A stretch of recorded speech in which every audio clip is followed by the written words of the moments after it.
How is everybody doing tonight? I hope that you are doing very well.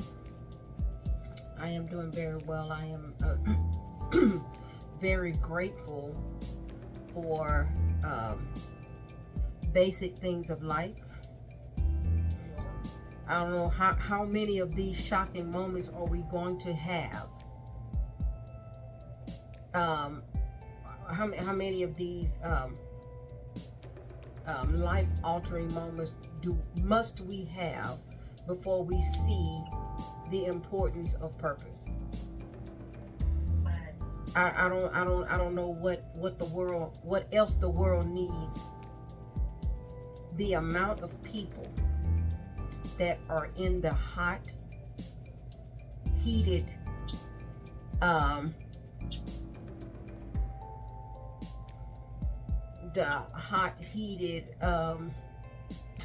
don't know. Outside is another heat right now. It's not the same heat it was when I was younger. It's just not the same sun, I promise you. And maybe because my toleration for heat is different than it was as a kid, and that may be where it come from. I don't know. But what I do know is that I am so grateful to be inside, and I'm grateful that I'm not without electricity, and I'm grateful that I am where I'm at. And this is what, and I'm going to get to the subject, of course, in a minute, but this is what I thought about. I was going to Walmart this morning, and the line was not for the grocery store. The line was for the McDonald's inside of Walmart. There was a line for the McDonald's inside of Walmart, not the grocery store. There was no one shopping in the store. Probably me and about 5 or 6 other people. But everybody else had a line that went to the meat department. So that means it goes through the produce and it went into the meat department to buy some fast food because of the situation that the city is in. And it brought back to mind when we were in California and we needed to feed our kids. And we said, God, we got to find a way. We know you, first of all, we know you sent us, and we know where we are on a journey. At the same time, we have little children who don't even understand or comprehend that we've been sent. All they know, they with their parents.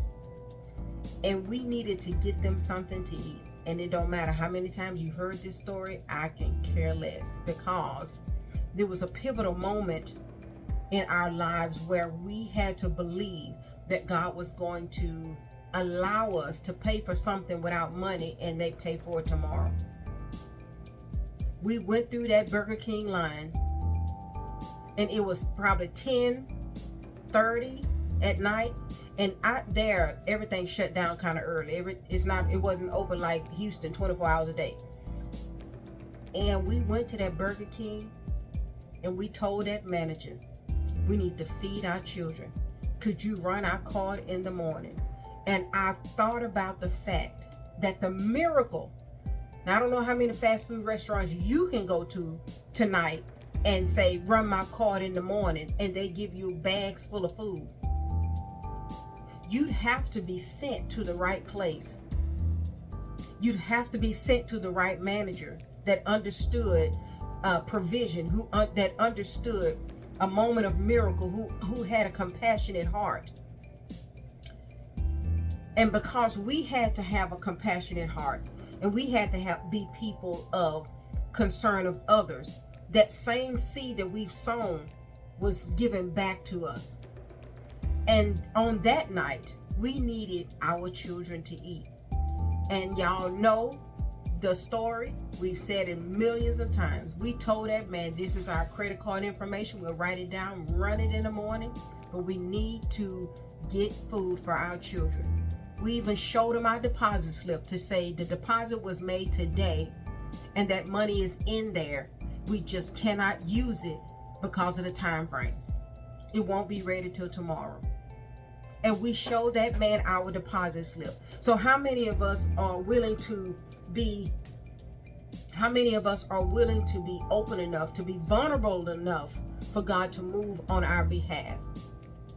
Many of us are too prideful to be blessed.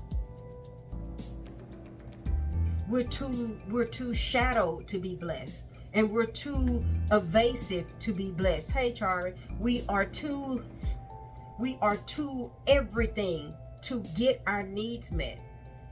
And it does go into what we're going to talk about tonight, but I wanted to make mention of those people were standing in line, and 20 years ago, I can remember when God provided for us at a fast food place when we were in a desperate situation.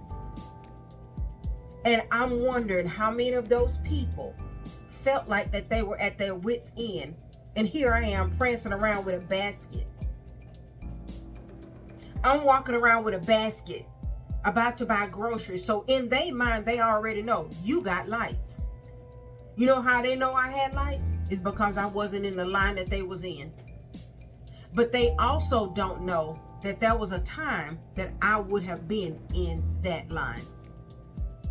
And so this is what I want to encourage you with. Favor is always fair. And the reason why favor is fair is because when it doesn't seem favorable for you now, however you sow your seeds of love, joy, peace, help, concern, true heart will determine later if you walk around with everything that you need while it looks like others are suffering. And you cannot feel bad for where they are. You have to just pray for them and say, God, give them the same story that I had 20 years ago. They're having theirs today. And 20 years from now, they're going to say, I can remember when that storm came through Texas and God sent us. Now imagine, this is the thing I want y'all to see. People were sent here to Texas. God sent people to Texas, Houston, Texas, for a reason, just like God sent us to California. And when they got here, they probably lost everything in that storm. Imagine their testimony that they're going to have, because when we went to California, we lost everything. I don't know how to make y'all feel what I feel about that. It can just be a story. But all the people not everybody that suffered within the last few days was a bad suffering. Every believer is going to suffer on some level. You cannot escape it. And for some, this is their moment for God to shine for them. And when we were in that situation, we watched other people have it all together, while we still had to maintain what God sent us to California for, and still lose everything and not have a whole lot of nothing. And so right now there are people in that same situation who have seemingly lost everything, but they've been sent to Houston, Texas to share a word. They've been promised something in Houston, Texas, and they came here and lost everything, and God knew about it. I want to encourage you that no matter what God asks you to do, you know you might lose everything. But if you lose everything, know that you're going to get it all back, way more than what you have ever lost. I'm not trying to scare you, but I am trying to let you know this is what happens when you follow what God had asked for you to do. And if you choose to not follow God because of what I just said, that sounds like your problem and not mine. Amen.